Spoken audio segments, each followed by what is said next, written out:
Ayan mga idol, good afternoon. Magandang hapon sa ating lahat mga idol.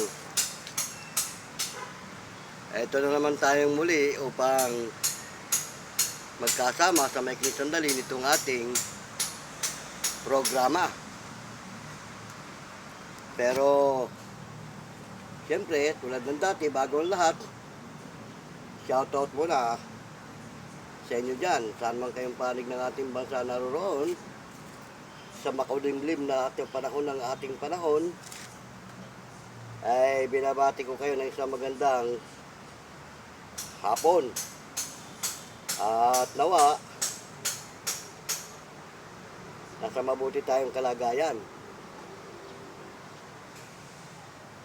Bueno mga idol, muli nyo ako samahan sa maikling sandali itong ating programa para sa maikling paksa ng ating tatalakayin. Ito ay nauukol pa rin sa mga napapanahong issue tungkol dito sa naganap na rally. Nabanggit ko na mga idol doon sa una kong video na itong rallying ito ay walang magandang kahihinatnan, bagkos ito ay kapahamakan pa. Tulad na nga ng mga nangyari ngayon. May mga nanggulo, may mga nanakit, na ngayon ay nadakip ng ating mga kinaukulang pulis. At ang mga magulang, sari-saring inagpis at dalamhati ang kanilang nadarama. Dahil halos karamihan sa mga nahuli na nanggulo ay mga minor de edad. At ngayon lumalabas pa na ang mga pulis ang siyang wala sa ayos at may kasalanan. Sinisisi ang ating mga alagad ng batas dahil sa nangyari. Pero nung kasalukuyang naroon sa rally ang kanilang mga anak, hindi nila iniisip yun. Tapos ngayon, siyempre hindi may iwasan sa isang magulang na sasabihin ng kanilang anak ay mabait, tahimik, walang kibo, at wala namang magulang na magsasabi niya, ay, ang anak ko barumbado yan, tarantado talaga yan. Walang ganon. Dahil walang magulang na gustong mapasama ang kanilang mga anak. Diba tama? Pero dapat sana, kung ikaw may pagmamalasakit at may pagmamahal sa iyong anak, inaalam mo ang sistema at sinusubaybayan mo dapat, diba? Nabanggit ko na ito sa mga una kong video na ang rallying yan ay walang magandang kahihinatnan at walang patutunguhan. Dahil nga, sabi ko nga, kung may mga original ng ralista nung araw, kami yun. Kaya nga, nag-advise tayo doon sa ating unang video na sana tigilan na yan. At wag nang makilahok dyan. Dahil sa mga kagaya namin na nakaranas din na nung una, ay hindi na talaga uling sasabak. Bakit? Nangyari na nga sa amin yan noon . O, di ba? May binunga bang maganda? Di ba? Wala rin. Nagtagumpay nga kami, napatalsik namin yung gusto namin patalsikin. Pero ang naging bunga nung bandang huli, nauwi rin sa wala. At yan ang hindi kasi nila iniisip. Basta't nasa isip nila, makikijoin sila, makikihalo sila, hindi pa nila alam kung ano ang punot dulo at kung ano ang mangyayari. O, ito na nga, nangyari na. Natupad na yung mga sinabi ko na kaguluhan lang ang magiging bunga niyan. Kaya sana mga idol, sa susunod na mga pangyayari, magkaroon na tayo ng aral. Oo, wag yung puro na lang nakikiisa tayo, nakikiayon tayo. Kaya kami mga tunay na realista nung araw, nabanggit ko na yan sa una kong video, wala lang makikilahok dyan. Kaya nga lang ito, mga ibang henerasyon to, mga kabataan, karamihan, at may mga nabulgar na nga kung sinong promotor niyan, at kung sino finance o may mga nabubulgar na sila ang nasa likod ng rally. Kaya yan, ngayon, yung mga pinagmulan yan, at yung mga nasa likod yan, ngayon mga nakapiit na at nakakulong na yung mga ibang nahuli, ano sa palagay nyo?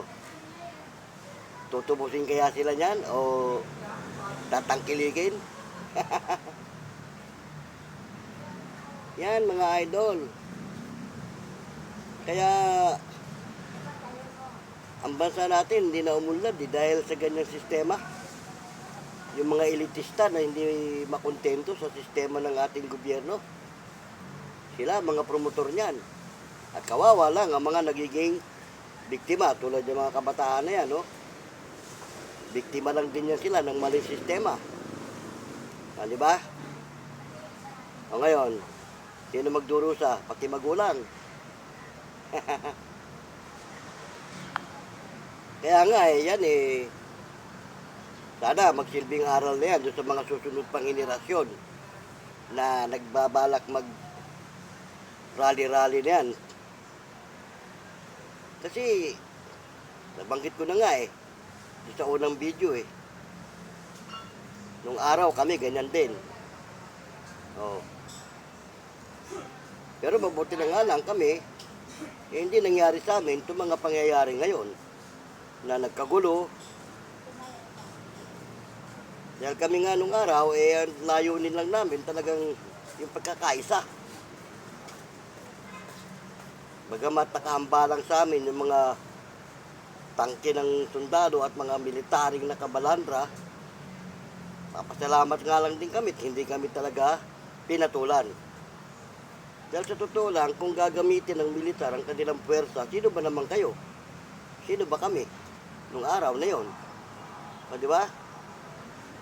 Nung mga panahon na yun, si Fabian Ver, gigil na nga Gusto nang hingiin yung go signal ng presidente na ibigay na yung signal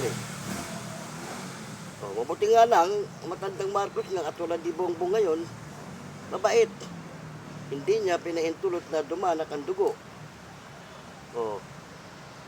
Dahil kung ang Pangulo noon, yung matandang Marcos, katulad ni Digong, baka maraming patay doon. Sigurado. Mabuti nga lang, ang Pangulo, hindi naman ganun kalupit. Pumayag siyang bumaba sa pwesto para magkaroon ng mahinahong Pero ngayon siguro gusto nilang ulitin yung pangyayari doon sa matandang Marcos, dito sa batang Marcos. Hindi na mangyayari yun mga idol. Hindi na, at itong ating itong Pangulo natin ngayon na pangalawang Marcos, hindi na niya papayagan yun na mangyari yung ganun. At sa kasalukuyan, bagamat marami ang sumuporta dyan sa rally-rally, mas marami pa rin naman ang sumusuporta sa Pangulo. At isa na nga ang inyong lingkod. Dahil sinabi ko na nga, yung kaming mga original, hindi na kami sasama dyan. Kung meron man kami mga kasama na sumama ngayon dyan, mangilan-ngilan lang siguro yan na talagang mahilig sa sa rally. Pero kami, mga nadala na, hindi na. Wala pa nung panahon ng Marcos, kay Erap, kay Gloria, at saka iba pa. Wala namang palang maganda, di ba? At saka yan, nabanggit ko na nga yan, ganyan, hindi yan sa Diyos. Kaguluhan yan Ano mang uri ng kaguluhan, hindi yan sa Diyos. At hindi yan kakasihan o bibigyan ng basbas. Kaya nangyayari mga ganyang bagay na nadidisgrasya sila at napapahamak. Dahil nga, hindi nga yan sa Diyos Sa Diablo yan Paano ibibigay ng Diyos ang basbas sa kanila? Di ba? Eh masama layunin nila. O, di ba? Yan, napagkukwentuhan lang naman natin dahil nga sa napapanahong issue at sa mga nangyayari. Ngayon, yung mga sumuplay pala dyan at yung mga sumuporta, nabubulgar na kung sino-sino sila. Diba? Eh, ang tanong, yung mga napahamak at yung mga nakakulong ngayon, yung mga nasaktan, ano kaya? Sino kaya ang dapat managot dyan at sino ang dapat sumuporta dyan? Yan nga, dapat ang anumang bagay, bago gawin, pinag-iisipan muna. Hindi yung padaskol-daskol. Kasi, anumang bagay, kapag dinaan mo sa pabigla-biglang desisyon, yan ang mangyayari. O ngayon, asan sila? Asan yung iba? Nagdurusa. O. Papanagutin talaga sila ng ating batas sa kanilang ginagawa. Ngayon, ang sinisisi pa yung mga pulis. O. Ganyan talaga mangyayari. Siyempre, kapag ka naabuso na, mapipilitan na ang ating batas na talagang gamitan na sila ng puwersa. Kasi kung nakakapirwisyo na at nakakapinsala na revolution na yan Nagpro-provoke na sila ng talagang gulo. Siyempre papayag ba ang ating mga nasa alagad ng batas na mas mamayani sila?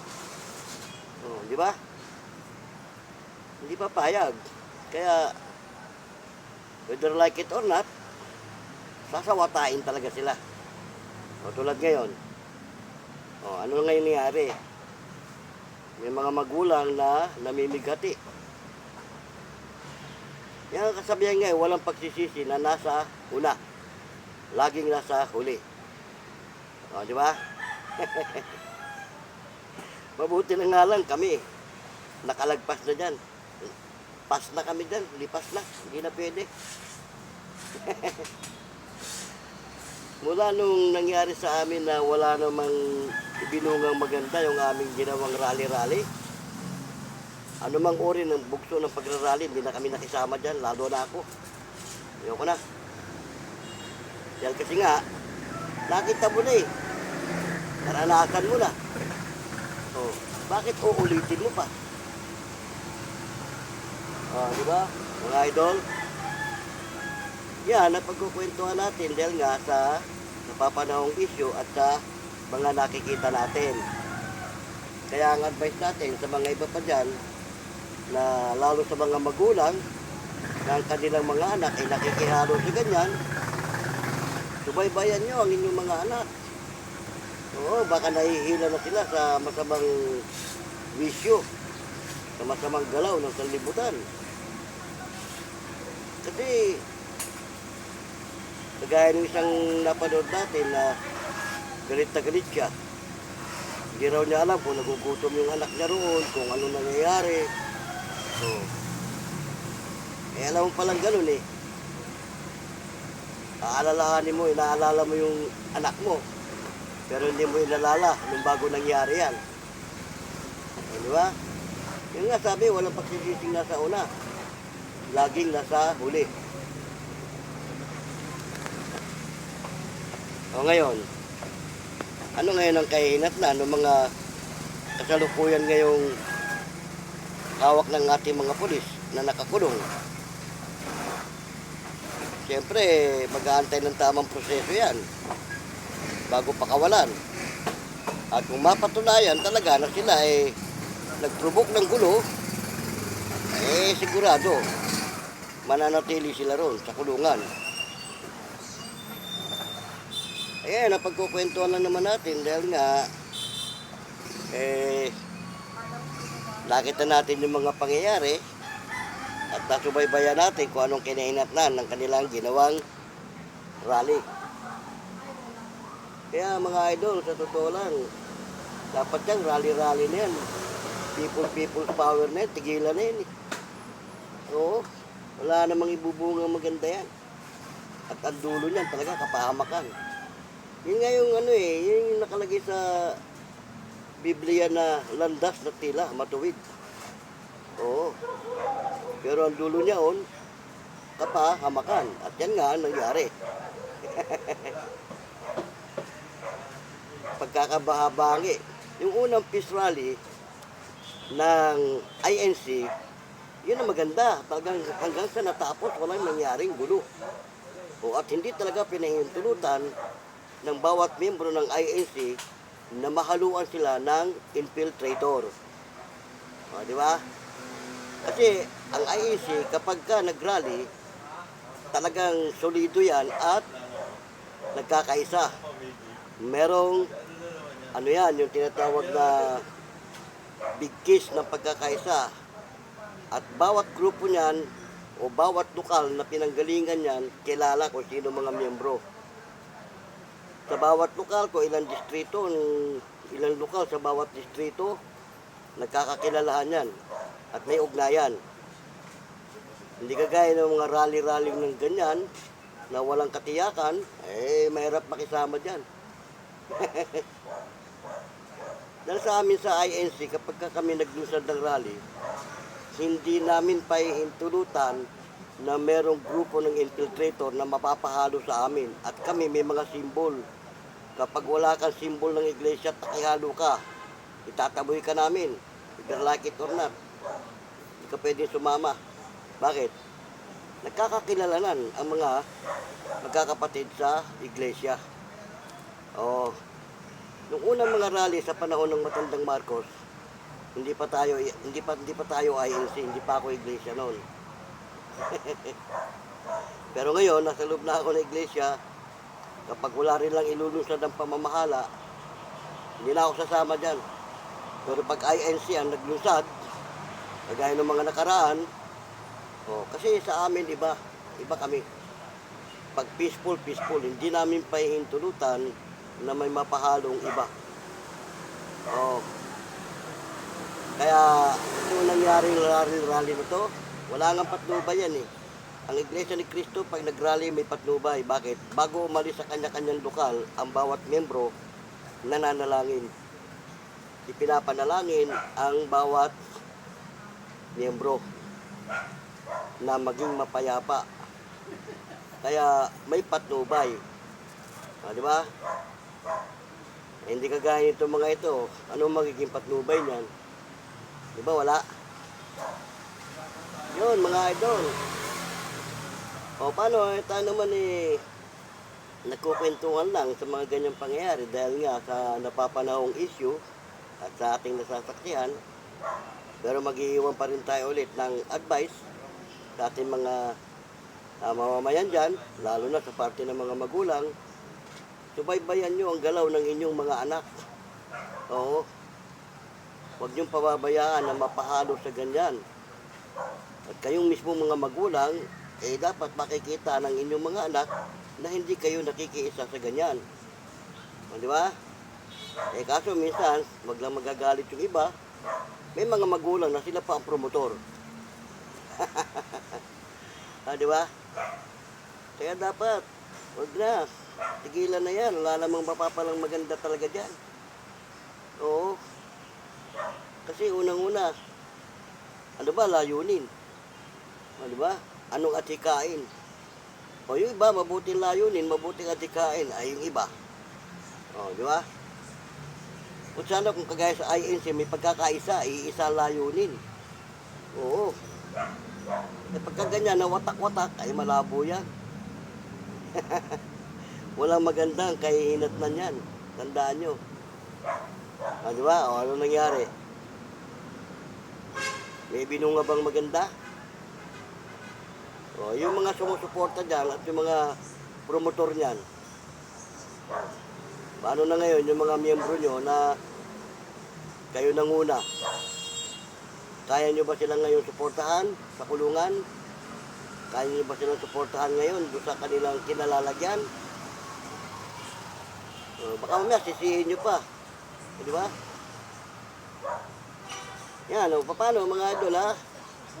Tayo naman ay nagkwentuhan lang. Kung may sandali, salamat ng marami at sinamahan niyo ako. Ito po muli inyong lingkod. Pansamantalang nagpapaalam sa ating maikling sandali. Bueno ha mga idol. Hanggang sa muli. Paalam!